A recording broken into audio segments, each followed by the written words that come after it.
সকালে ঘুম থেকে উঠে নামাজ পড়ে বাহিরে বের হলাম। বাড়িতে এসে একটা দৃশ্য দেখতে পেলাম, খুব ভালো লাগলো দেখে। ছোটোবেলার কথা মনে পড়ে গেল। আমার যা বসে বসে শিউলি ফুল কুড়াইতেছে, দেখে আমার খুব ভালো লাগলো।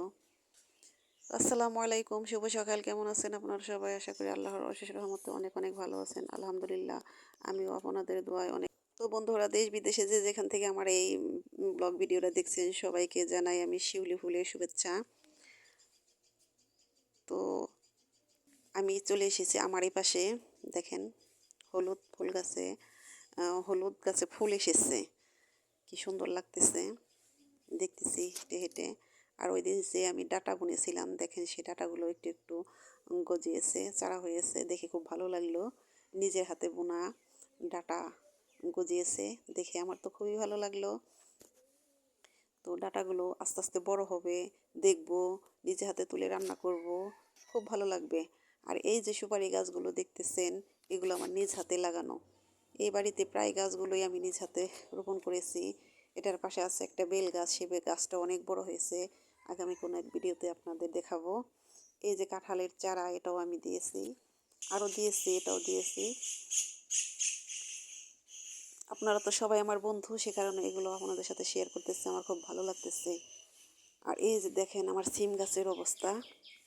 বাড়িতে সিম গাছ, সেই অনেক পুরনো গাছ, গাছটা এত সুন্দর ছিল, সে গাছে এমন এক পোকা ধরেছে, দেখে আমার খুব খারাপ লাগতেছে। কিছুদিন আগে বিষ স্প্রে করেছি, তারপরও গাছগুলা সেরকমই আছে। বিষ স্প্রে করার কিছুক্ষণ পরে বৃষ্টি হয়েছিল, সেই কারণে মনে হয় যে ওই ওষুধটার কাজ দিতেছে না। আবার আপনার ভাইয়েরা আসার কথা, যদি আসে সে দিয়ে দিবে। তো সকালবেলা যা কিছুই করি না কেন বন্ধুরা, আমার এই কাজটা করতে হয়। সেটা হলো নিম পাতা কাঁচা হলুদ, এটা আমার খেতে হয়। এই নিম পাতা দিয়ে আমি গরম পানি করে, পানি ফুটিয়ে সে পানি দিয়ে গোসল করি। আর এই যে পেঁয়াজের খোসা, এটাও আমার কাজে লাগবে, আমি অন্য একটা ভিডিওতে আপনাকে শেয়ার করব। সরিষার একটা রেসিপি, সেটা হলো সরিষা বিরন। তো আমি সরিষা বিরনটা করব, তার জন্য সরিষাটা আগে ধুয়ে নিয়েছি। সরিষাটা বাটতেছি। আর বন্ধুরা, সরিষা বাটার সময় অবশ্যই সরিষার সাথে কাঁচা লঙ্কা, কাঁচামরিচ যেটাকে বলে, কাঁচামরিচ ওইটা দিয়ে দিবেন, ওইটা দিয়ে পাটায় পিষে দেবেন, তা না হলে তিতো লাগবে। আর চেষ্টা করবেন সরিষাটা একবার বাটা দেওয়ার জন্য, এটা দুবার তিনবার বাটা দিলে কিন্তু এটা তিতো লাগে। তো এটা হলো চৈতা সরিষা আমাদের এখানে বলে, আপনারা কি বলেন আমি জানি না।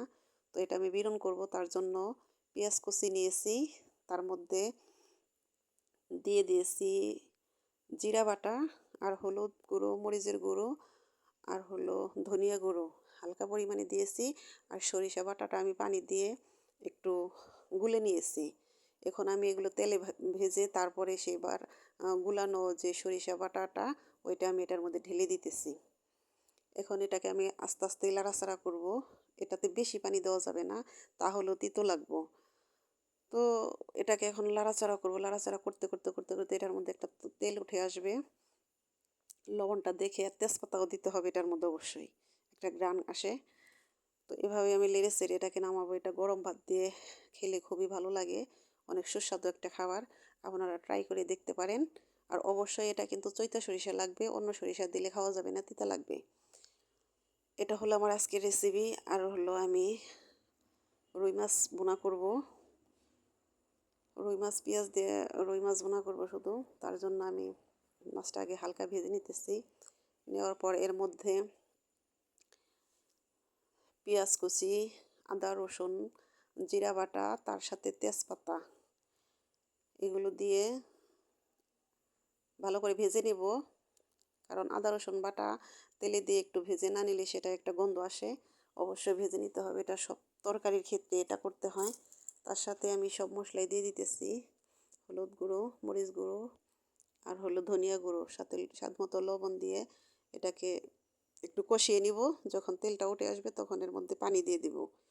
পানিটা যখন ফুটে উঠবে তার মধ্যে মাছ ঢেলে দেব। তো মাছ দেওয়ার পর টকবগিয়ে ফুটবে, ঝোলটা যখন গাঢ় হয়ে যাবে তখন জিরার গুঁড়ো দিয়ে আমি এটাকে নামিয়ে নেব। তো বন্ধুরা, এই ছিল আমাদের আজকের রান্নাবান্না, একদম সাদামাটা রান্না। তো আমার রান্না, আমার কথা, আমার গল্প আপনাদের কেমন লাগলো অবশ্যই আমাকে কমেন্ট করে জানাবেন। আর আমার ভিডিওটা যদি একটু ভালো লেগে থাকে তাহলে অবশ্যই সাবস্ক্রাইব করে আমার পাশে থাকবেন। তো আজ এ পর্যন্তই। আপনারা ভালো থাকেন, সুস্থ থাকেন। আসসালামু আলাইকুম। আল্লাহ হাফেজ।